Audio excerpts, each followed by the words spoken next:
Olá, vamos para a parte final do assunto: duração das penas futuras.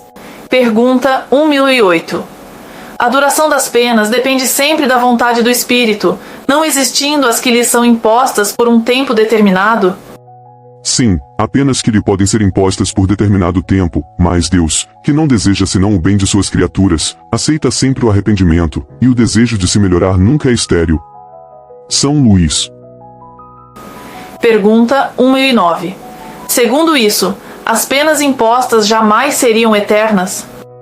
Consultai o vosso bom senso, a vossa razão e perguntai se uma condenação perpétua, em consequência de alguns momentos de erro, não seria a negação da bondade de Deus. Que é, com efeito, a duração da vida, mesmo que fosse de 100 anos, em relação à eternidade? Eternidade. Compreendeis bem essa palavra? Sofrimento, torturas sem fim e sem esperança, apenas por algumas faltas. Não repugna ao vosso próprio critério semelhante pensamento? Que os antigos tivessem visto no Senhor do Universo um Deus terrível, invejoso e vingativo, compreende-se, na sua ignorância emprestaram à divindade as paixões dos homens.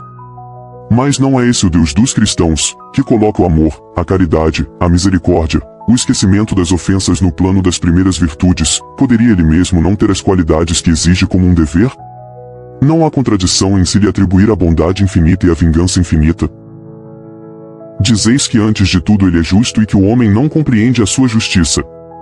Mas a justiça não exclui a bondade. Deus não seria bom se destinasse as penas horríveis e perpétuas à maioria de suas criaturas. Poderia fazer da justiça uma obrigação para os seus filhos, se não lhes desse os meios de a compreender. Aliás, não é sublime a justiça unida à bondade, que faz a duração das penas depender dos esforços do culpado para se melhorar? Nisto se encontra a verdade do preceito, a cada um segundo as suas obras. Santo Agostinho.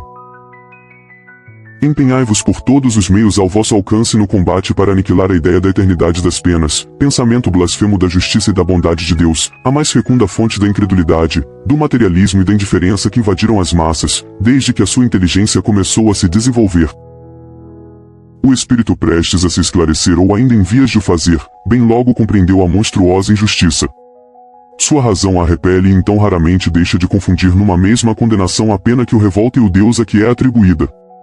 Disso decorrem os males sem conta que recaíram sobre vós, e para os quais vimos trazer o remédio. A tarefa que vos assinalamos será tanto mais fácil quanto as autoridades em que se apoiam os defensores dessa crença evitaram de se pronunciar de modo formal. Nem os concílios, nem os pais da Igreja decidiram de maneira absoluta essa grave questão.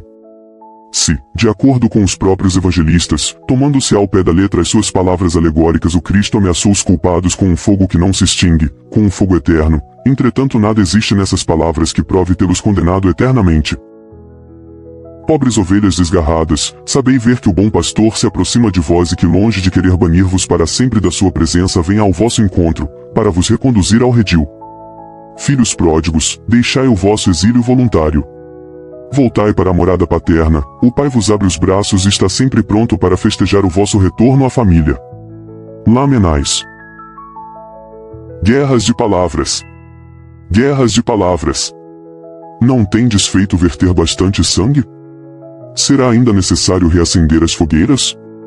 Discutem-se as expressões, eternidade das penas, eternidade dos castigos. Não sabeis então que aquilo que hoje entendeis por eternidade os antigos não entendiam da mesma maneira?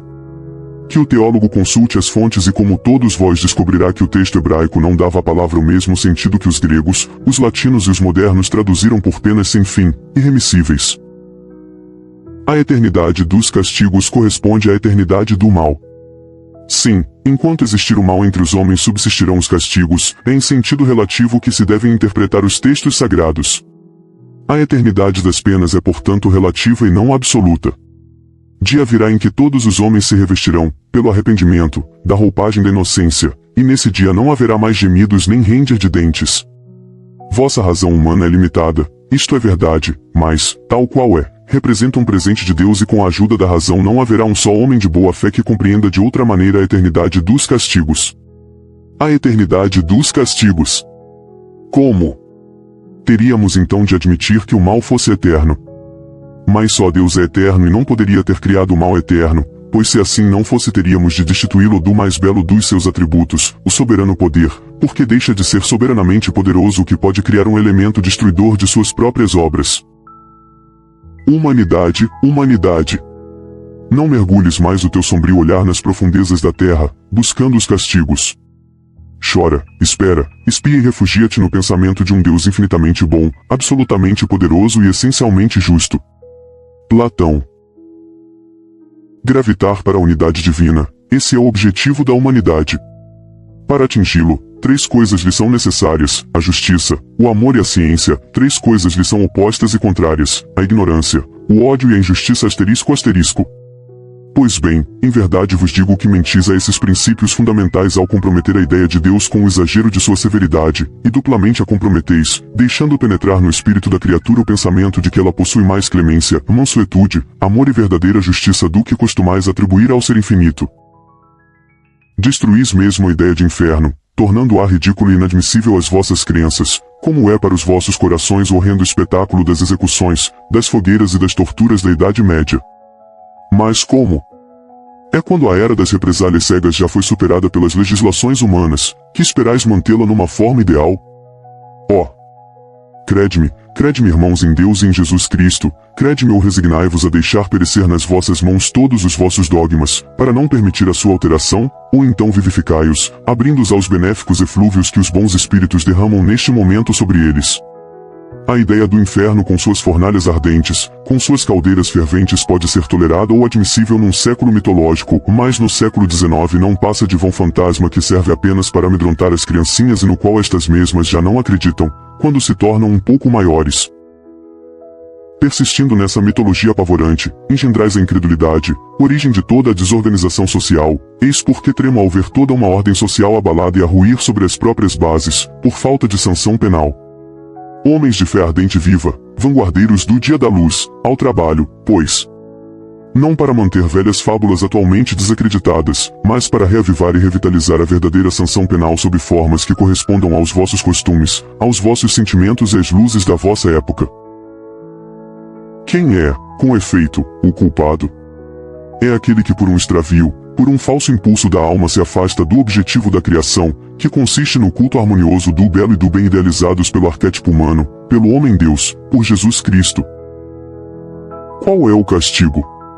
É a consequência natural decorrente desse falso impulso ou uma quantidade de dores necessárias para fazê-lo aborrecer da sua deformação, pela prova do sofrimento. O castigo é o aguilhão que excita a alma pela amargura a voltar-se para si mesma, a retornar ao caminho da salvação. O objetivo do castigo não é outro senão a reabilitação. Querer que o castigo seja eterno, por uma falta que não é eterna, é negar-lhe toda a razão de ser. Oh! Em verdade vos digo, cessai de pôr em paralelo, na eternidade, o bem, essência do Criador, com o mal, essência da criatura, pois seria criar uma penalidade injustificável. Afirmai, ao contrário, o abrandamento gradual dos castigos e das penas pelas transmigrações e consagrareis, pela razão ligada ao sentimento, a unidade divina.